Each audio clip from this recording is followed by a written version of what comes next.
Welcome to Indie Music Podcast, episode 322, Content Buckets.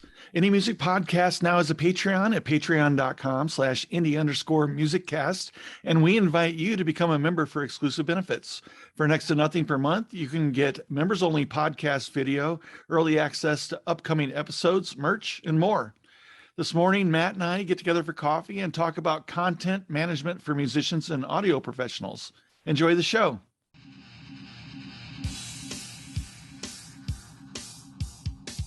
Hey, good morning.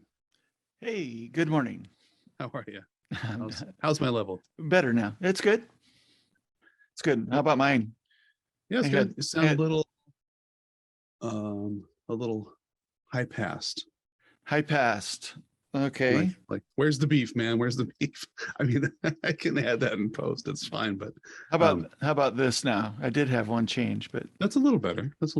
Okay. Yeah, I thought, I don't need the air on my channel. No. So I turned it off, and now you're going, oh, it sounds a little high passed. So that's funny. So I added air back, and so I'm actually adding high end with that. Doesn't make any sense. But if you say it's better, and the low mids came back. Okay. Maybe. It's all good.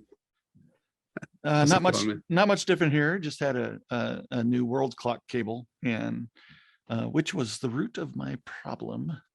I had to reset the world clock on my Mic Pre. So you had to reset the world clock. Is that what's going on with our timeline right now? Yep. It's your fault. Well, hopefully it gets better. Sometimes you just need a restart. Yeah. And I probably didn't need to do the full restart, the resetting the world clock settings on that. Probably would have done it, but I really didn't know what was wrong, so I just knew it. So when in doubt, restart. Yeah, right. I learned that from Windows. So. Yes, so did I. I see in the background there's it's what looks like a first aid station. I know it's not, but I see like a bottle of isopropyl alcohol and some swabs. Yeah, that's my my tape splicing station. Tape splicing. That's yes. Cool. No, I saw a picture of that on Instagram. I know that you recently added a tape deck for tape mastering, which is cool. I'm going to send you something because I really want to hear what it sounds like. Oh, okay. Yeah. I'm really digging it. I've done a couple of my previous digital masters and made some adjustments for EQing, and not very much, and then ran them through tape. And I just really it's really just a matter of getting the levels. And pushing it. I'm using a Type 1 tape, and which allows you to get louder, and so I can really push it. And then it's just been some really nice analog qualities, that I've been looking for, and a lot, in my opinion, my tape plugins don't even stand up to this. That's not too surprising, but it's interesting though to think about. Speaking of levels, so here I am. I have yet another different mic today. Oh yeah. This is a vintage mic. This is an AKG D310, Austrian made from the late 1970s. And I think I like it a little better now with this booster than I did when I bought it. I went on a little kind of a spree at one point thinking, oh, I'm gonna have people in, we're gonna do recordings, I need a mic locker. And what a cool thing to buy up some vintage mics that maybe people haven't heard of too much and get them while they're inexpensive. And I quickly realized that microphones are kind of like the wands in Harry Potter. If they're right for you, they're right for you, and if they're wrong, they're wrong. And I'm like, well, this one was not a match for me, so I quickly kind of abandoned that whole process. Does the microphone choose its owner? There's definitely a match, no match situation, because people have different voices, and some people are strident voices, and some people are boomy voices, and it really kind of has to be a fit with the microphone, and you Yeah. don't know until you actually have it in hand and plug it in and try it out. So I think this one's interesting when it sounds good. And with your with the inline amplifier, mhm. and you're sitting back more than what I think Yeah, normally. yeah, So but what you I look like was, you've got a good 18, 20 inches between you and the mic from my. it's more like 8 to 10. I don't Oh, know how it's okay. different from here. It's a nice little handheld, you know, it's about the same size as one of those Sennheiser. Um, it's a nice microphone, really solidly built, but it's a little bright. Yeah, which is what I didn't like about it. And I think maybe that's because I had to gain it up so high initially before I had the inline booster. And when you gain it all the way up, it just becomes a little too harsh on my voice. So anyway, that was kind of what led me to buying a Slate so that I could have like a flat microphone with all the software, different versions of the vintage mics. But I'll be using that one next week and see how that goes. Interesting. With which mic? I don't Simulator. know yet. I don't know yet. We'll figure that out. I kind of do like something Sony, like really like you would not, like just. well, weird. I like the Sony 800. That one really seems to work for me, but I don't know for spoken word. I don't know. Grab Maybe something that is Neumann. grab something that should totally not work for spoken word and see if you can make it work. Okay, I like that idea. Oh, but what I was saying about gain was that, I thought this would be a fun exercise, but I didn't realize how much more work it was going to make for myself trying to figure out different levels and EQ settings each week in post when I had it so dialed in. Now it takes me like Do you have like a kick drum mic, Sim? I have a kick drum mic. Do you? We should try that. Let's try that one too. Yeah, that's on the list. It's on the list. That would be I bet it sound good. Really, all the lows would come out, Yeah. I think I'll have to get closer to that one. I think because it's made for a higher SPL, so I think they'll have to eat that one a little more. Yeah. But well, if you put your inline amp, you may not have to. That's true. Anyway, that's what's going on with me. Yeah, I've been doing some narration, voiceover, and some post-production stuff this week. That's kind of all that's going on with me. Right on. Yeah, I did have to make some extra coffee. I slept in this morning and I was like, I don't know if I have the brain power for a discussion until I have some more coffee. Yeah, I've got music coming in. I had music come in and went through a listening session, sent some feedback, and waiting on a revision right now. And cool. Yeah, hopefully it'll come in today. We'll see. And I've got another artist who just asked me if I could do a review listen just for some feedback. So I'm gonna do that as well. So nice. Which, if you didn't know, I do that occasionally. Do you do that for free, or does it case by case basis? Nah, pretty much for free. Yeah, same here. For the most part. It's included in my mastering, but if I think if we have some sort of relationship, no matter how small, I'll probably help you out. Yeah, I do that. Coming in cold, and I've never talked or met or interacted on social before. I don't know. That would be a little weird. Yeah, but, that's my unofficial policy too. If I know you and you want me to, if you want to roll a mix past me for some comments, I just, I'll just do that. If you're coming to me as a like cold outreach kind of thing, hey, I don't know you, but here's a mix. I charge a very nominal fee for like I don't know, a paragraph of solid notes after a couple of listens. I did consider offering, nobody's reached out, but I would consider offering, if you want to like a page long in-depth, here's everything you could do, which, that is not just mixing advice, but it may be even production advice, for a nominal fee. That's something I would offer. Yeah. Because that's time, that's, 30 minutes to an hour of seasoned professional advice on a mix with maybe arrangement suggestions and production suggestions. That's not nothing. No, I think it's a legitimate service,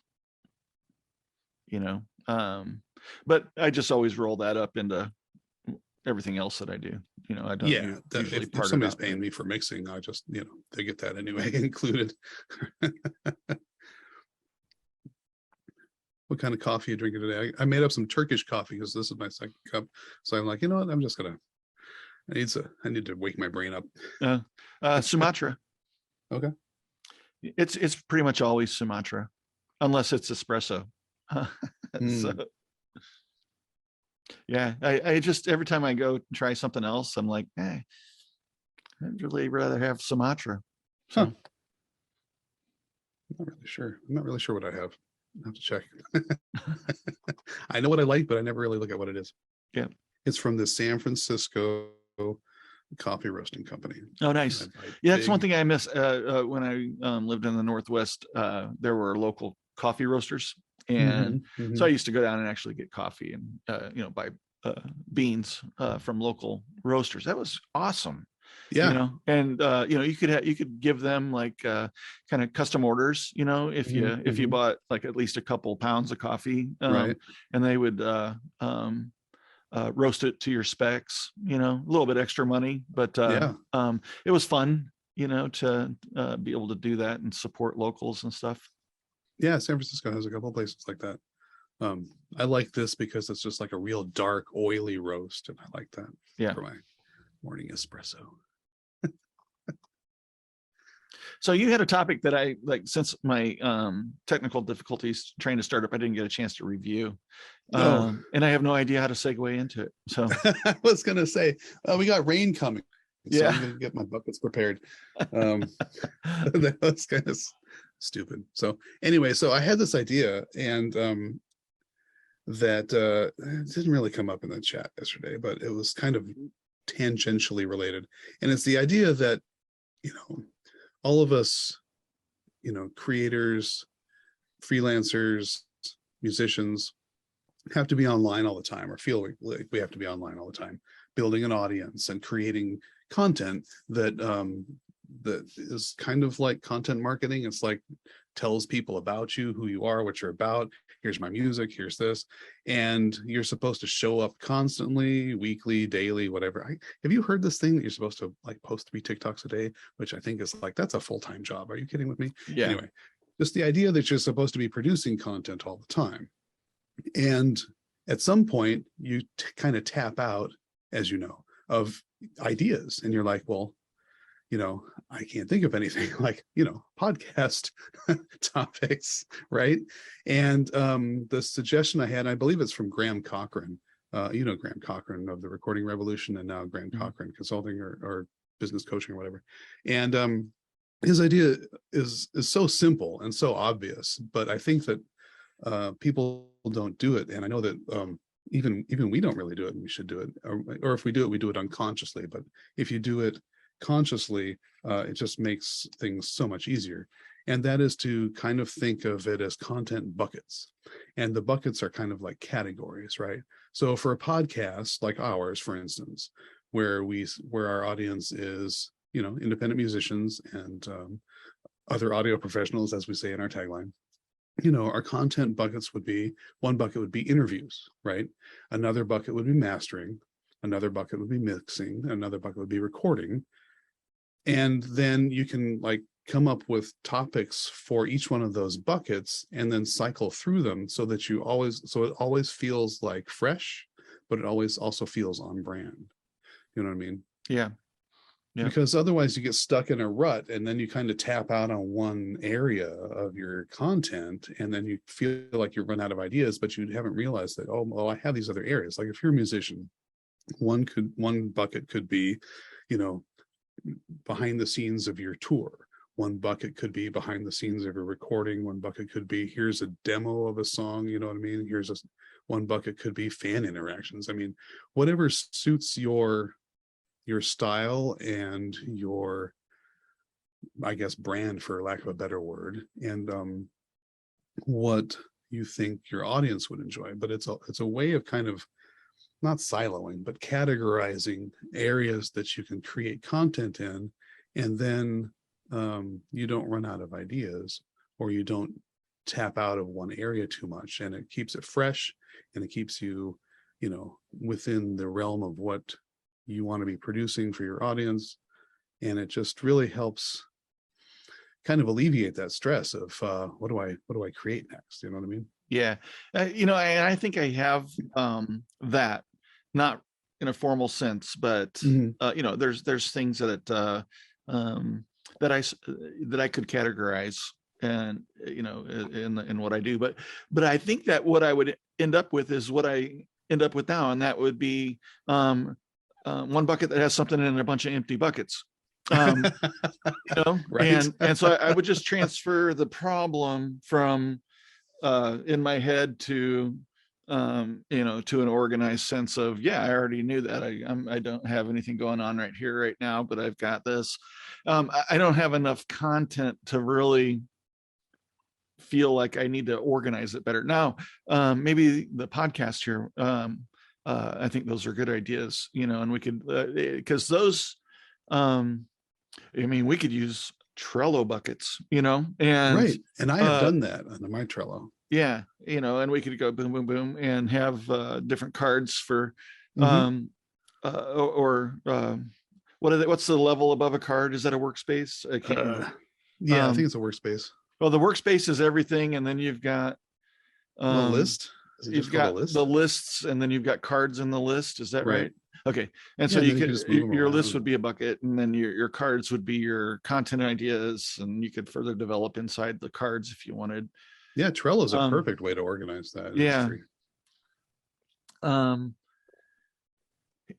But yeah, I just it would really just be something to make me feel even worse. No, let's think about it. Okay, so let me pretend I'm consulting with you. Pretend I'm a social media consultant for you, and I'll say, okay, so Doug, you have a mastering business, and you want to create, I would say four is a good number, I feel like, just from personal experience. Otherwise it gets too spread out. I would do like one bucket for you would be like gear focus. Here's this piece of gear, here's this piece of gear, here's this wall treatment. Another focus would be clients. Here I'm sharing a client that I worked with, here I'm sharing a different client that I worked with, and we can make a little video of that. Here is a bucket of tips and techniques. Here's what I do with this, here's what I do with this, and here's how you do this, and here's a tip for this. That's 3 buckets right there. Yeah. And you can kind of easily do that. I think now I'm saying all this, but we haven't formally done this for our own podcast, and that's why every Friday night we're kind of like, well, what do you want to talk about? I don't know, what do you want to talk about? Which I like. But we easily could, you see. We easily could just make a bucket. Here's our interviews lined up. It's one of the things I love about this podcast is that the spontaneity of our content. No, I like it too. Because it just, if it's always planned out, it's just like, I know. And some are like, and I listen to a lot of podcasts, and I can tell there are ones that are scripted and they're so well written. And I know this guy must have spent a week or more writing the script for this and rehearsing it. And here's another one that clearly has bullet points, and they get upset when they go off topic and need to bring it back to topic. And here's another one that's just it's off the top of their head and they couldn't think of anything, so it's done in 7 minutes. So I do like ours. I like to think that it's part of the appeal of ours. It could be part of the thing that people don't like about it. I don't know, but yeah. I like that. It's the way I think about it for not the podcast, but for what I do and my studio is, what am I working on right now? Right. Is it worth sharing? Is it part of a story? Where does it, does it, and or this is absolutely mundane stuff and nobody's interested in, and so I'll just pass. And check you on that. I would check you on that. Yeah. Because, and this is something that I find from something that you think is mundane and routine and too easy and too simple and too boring to talk about, somebody somewhere is going to find that interesting because they're farther down the ladder than you. They haven't done that yet. Yeah. Or they don't know how that works. And that's the easiest thing to overlook, is that stuff that we go, I don't want to, that everybody knows this. I don't need to talk about this, make a video of this. This is stupid.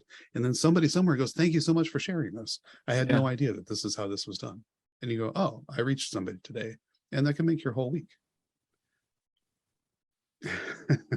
Yeah, you know, Easier said than done. I know.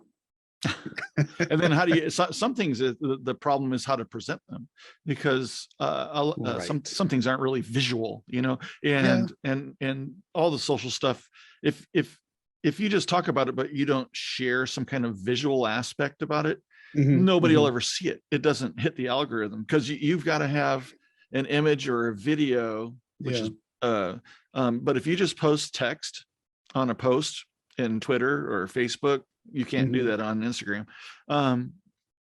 Nobody will see it, man. I mean, it just, so it doesn't get shown, you know. And so if you think about something that too. Yeah, so you can like that's when I go over and do a search in Canva for something somewhat that I don't own, you know, somebody else's mixer, you know, and or whatever, and you know, whatever, if it's different than what I have, but well, you know what I see, I mean, I think of that, and then I think there's creative ways that other people, because you can do what in other industries you call best practices research, which is like, I want to do a thing, how have other people solved this problem? And one way that, boy, you can tell I've had a lot of coffee. So one way that you can that I've seen people solve that specific thing on Instagram, which is a visual medium, is they'll make cards, right? And the cards have text on them, and when you can post multiple at a time, and then it becomes a scrolling story, right, in your feed. Like, here's how you do this, and they have like here's the 6 plugins that you need to do on a vocal chain, and then you click on it and it goes to the next slide, and then it says number 1, and you did, and of course that's going to take you like 6 hours to make this thing, and that's why you hire somebody to do that for you, or you know, whatever. But it can be a lot of work, and what's your return on investment? That's another story. But there are ways to get around that. Do this one thing to change your mixes. God. You know, I so resist the clickbaity stuff. It's hard though. It's hard. Oh man, I'm at the point now where I'm starting to see like everybody's kind of advice is converging and becoming like this recyclable, here's the same advice over and over and over on multiple mediums by multiple people. And it's just because it's like the 24-hour news cycle. It's like the 24-hour cable. They don't have enough stuff to say, so everybody just kind of fills the void with. And I don't want to be that person. I don't want to be a guy who just fills the void with a bunch of nothing just to have something to say. I want to, you know, say something that might resonate with people or helps people. Yeah. You know, well, whatever, people, you know, post 3 times, do whatever it is you feel you need to do. For me, I just want to post stuff that I feel is quality and relevant. And if it's only 4 or 5 posts a week, I'm okay with that. And maybe I don't have the followers, but I've never really subscribed to having a bunch of followers. I agree. Is really the goal. It's having a number of followers who are like engaged with you and stuff. And so I'd rather have, you know, 300 or 400 engaged followers than 10,000 that don't even ever do anything, you know, because then it's just an ego thing. But vanity metrics. Yeah. And that doesn't really matter to me. I mean, what matters, that people are interacting, that you have content that's useful and of service to others, and on occasion generates new clientele. And you know, and that's really where it's at. It's doing business. So I don't even care about likes. I care about comments and questions. That's actually, and those are hard to come by. You know, I did a few weeks of mastering Q&A videos, and I did live stream. I hadn't done live stream before, a little awkward, but I like to put myself out there in uncomfortable situations. Just what platform was that? Get through it on Instagram. Okay. Yeah, I might pick it up again. Didn't do it. This would be the 3rd week that I haven't done it, and I did it for 3 weeks straight and promoted it and on all my channels and everything. And I think I had one person come to the live stream one time, and then the views on it are really low because I saved and published the live streams after. So not a whole lot of interest there. I wanted to let that material sit and see if people caught on to it at all.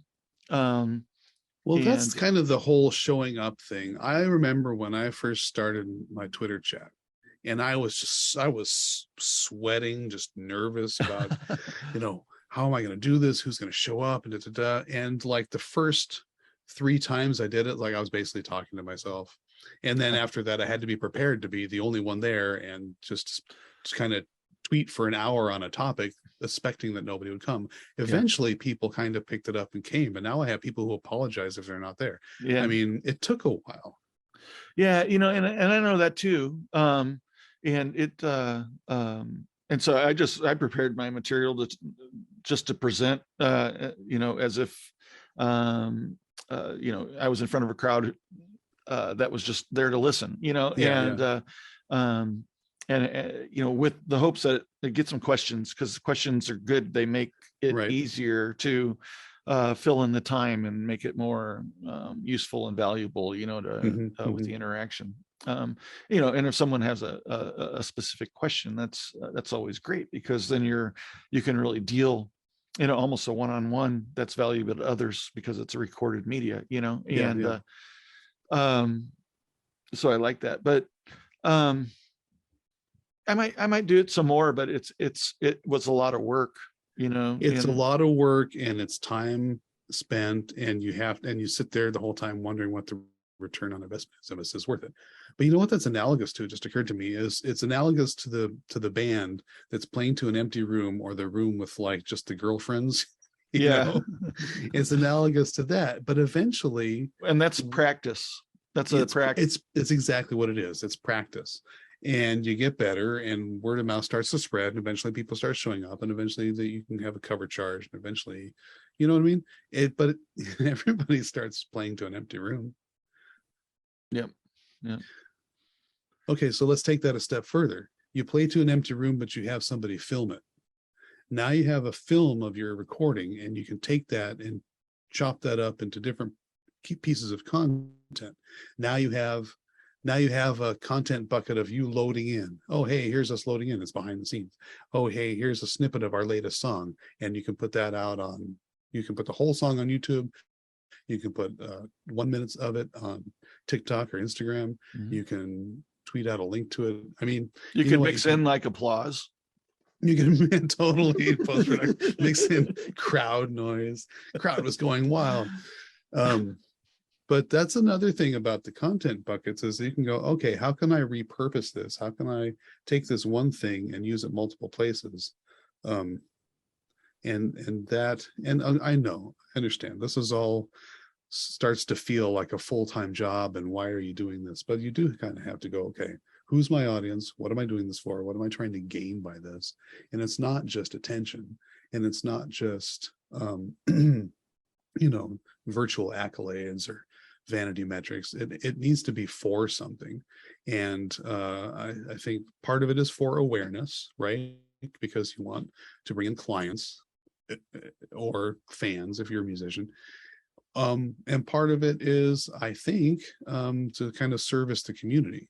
Both of us like to be helpful. Both of us like to give out, advice and be helpful to the community and lift the other ships. And so, I mean, that's what I'm doing on TikTok right now, is short video content of tips and tricks and stuff. And I'm enjoying it. And I'm doing it there because I really like how easy it is to make a video. And then I can take that video and post it elsewhere. Yeah. I found that I was spending a lot of time in the post-production video tools on TikTok, especially the clip editor, the transcript of I definitely hand edit my transcripts, because I don't know if I mumble or what, but it doesn't do the best job of and we have a lot of industry specific terms that it doesn't know what to do with. But I find that it takes me 20 to 30 minutes to record and edit a 1 to 3 minute video. As a rule. So I do that once a week now, and I can do 30 minutes once a week. I think what I haven't really done much on TikTok in a while, but I've got enough material that I have recorded for various things, mostly for Instagram. I really like Instagram. I'm comfortable there. I like the platform. It's easy to use. When I have the, when I have the inspiration to do a video. I just did a video on, that was I thought it was kind of cool on actually doing a tape splice. I don't know if you saw that one. But no, I'll go find it because that's interesting to me. It was cool. And I, an opportunity to be a little bit creative with some video effects and things like that. But I don't know. Name one thing that you are focused on in social media, like over the next 3 days or 4 days. Me? Yeah. Well, I'm on Twitter every single day, but I will be putting out a TikTok. I've been recording it on the weekend and putting it out on Monday, so I'm gonna do that in the next 3 days. Yeah. What's the goal though? What's the goal? Yeah. Outreach and engagement. Okay. So I'm trying to build my email list for my newsletter. So we should have an episode about that. Yeah. So I find that really hard. People don't really want to give it up. And if they're going to give it up to anybody, it should be me, because I send out 3 emails a year, or 4, and I. it's even called Resonance Mastering's not so frequent newsletter. Yeah. I know, because I get it. Yeah. Infrequent or not so frequent, I can't remember. I'll have to look. But not so frequent. I've been calling it infrequent here recently. I think it's funny. It's clever. It's disarming right off the bat. Yeah. Well, I knew right off the. Yeah, I knew going into it that I'll never write a newsletter every month. Right. I'm never going to do that. And I might have a chance of doing it quarterly, maybe. But I'd rather just whenever it strikes me, hey, this is some cool stuff I think I'll share on the newsletter. When I get to that point, then I like to put one out.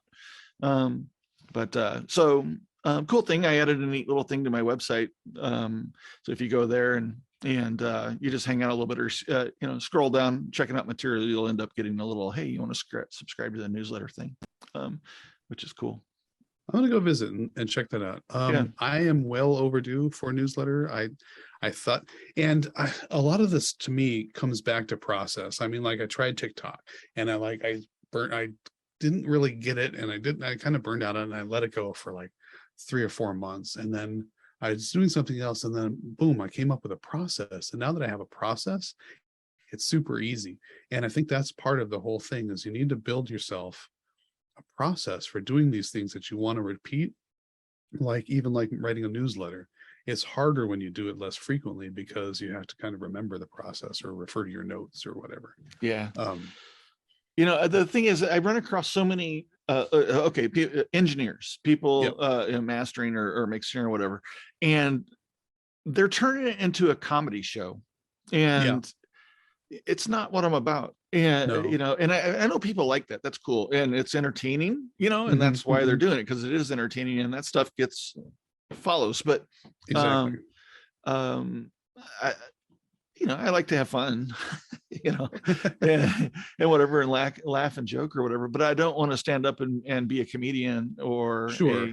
And an entertainer in that way. And so, perhaps my content isn't that entertaining, because it's more teaching or educational, or trying to express why I think something's cool, or and most of the time it's trying to lift up an artist or somebody else that I've worked with. I like to share that kind of thing. Those are the types of things that I like, and I think that I like. That's the content from others that I also like. I get so many introductions to new artists through other engineers that I follow, and the work that they're doing with clients. And I probably take a lot of my inspiration for the content that I post based on things that I like from other engineers and that do the same thing. And you're right, it's gear, and it's what am I working on? maybe a cool way of doing things and or process and I mean, gosh, I don't know if anybody finds it interesting. A while back, I posted a diagram of my signal routing, and does anybody even think that's cool? I think it was pretty cool, and actually, it's really useful. Do you use hashtags? Because I find that that's the way that people find stuff across the board, is like they'll search on a hashtag. Yeah, and I've actually got if I type hashtag space, it pre-populates all my hashtags for me, and so I've got that set up as a whatever it's called, quick text or whatever on my phone. Cool. And which is a kind of a cool, it probably does it on lots of different devices, but it's actually in it's part of iOS. I can type it not just in social. If anywhere I type hashtags and space, it'll populate all my hashtags, so it doesn't matter. Oh, really? Yeah. So that's so no matter where I'm at, Twitter or whatever, so it's an iOS thing, not a platform thing. But. Yeah. Well, I think that somebody will find anything interesting. Like if you put it out there, at some point it's going to find somebody interesting, but the way that people find it, because of the way algorithms work, is you have to keep posting. And the more you post, the more the algorithm goes, oh, this guy is making stuff, I'm going to lift this up and show it to people that liked other similar things. Yeah. And at some point something's going to hit, and somebody's going to go, oh, this guy makes interesting stuff, and they'll go back and look at your other stuff, and that'll but it's like a tipping point thing. And the only way to reach that tipping point is to keep posting. And I know it gets tedious. I know it seems like a full-time job unto itself, but again, if you build out some kind of a process, and you make sure that if it doesn't align with your goals, it's not going to happen. And if it's not easy, it's not going to happen. So that's why I suggested the content buckets, because it's one way of taking that off of your mind plate. What am I going to come up with today? Well, I'll just reach into my content bucket because I did gear last week, so this week I'm going to lift up an artist that I worked on. You know what I mean? Yeah. Or last week I did a behind the scenes of recording, so this week I'm going to showcase the song that I was working on. You know what I mean? It's just one less thing to worry about, and one more thing to make your process easier, so that you can be consistent, keep showing up, and keep building that audience, because you got to be out there. It doesn't matter if you're playing your local bar or if you're on Instagram. It's the same thing. You have to keep going. Yeah. I think we could all just rebel against it and only do 3 or 4 posts a week, and then the platforms would have to change their algorithm. Yeah. I'm not saying the people that post often are posting quality content. I'm not saying that at all. Yeah. But let's say, like Warren Hewart and his channel, he's got a lot of TikToks coming out now, but they're all chopped up pieces of the YouTube videos that he had. Yeah. And so that's just another repurposing content for another platform. And that's something that probably a lot of us have content that we put somewhere else, that everything's new to somebody. Yeah. Well, so I have a different follower set with some overlap of the same followers across platforms, and I do cross posts, and based on the platform requirements, the posts are different. Right. Different length videos versus text requirements, or maximum amount of text you can have, and and things like that. So I mean, it's hard to keep that straight, and it keeps changing. Yeah. So they're modified for each one, but the core piece is done. And I've also been having good luck lately. I've been with iMovie on my phone, actually working with Instagram now. I have not tried iMovie on the phone yet. And so I've been able to do some editing there that I'd like to do. And if I export to my library and then upload, it works fine. And so I've been thankful for that, because that didn't actually used to work very well. For me, because it would Instagram would complain that it's the wrong format and things like that. And it might be because I've upgraded my phone this year, but speaking of platforms and formats and changes, no, hey, I got 60 Zoom now seconds has left. A 40-minute time limit. It's a hard time limit, and we're out of time, buddy. No, we're not. We got to wrap it up. Yeah. We got to wrap this up. We're out of here.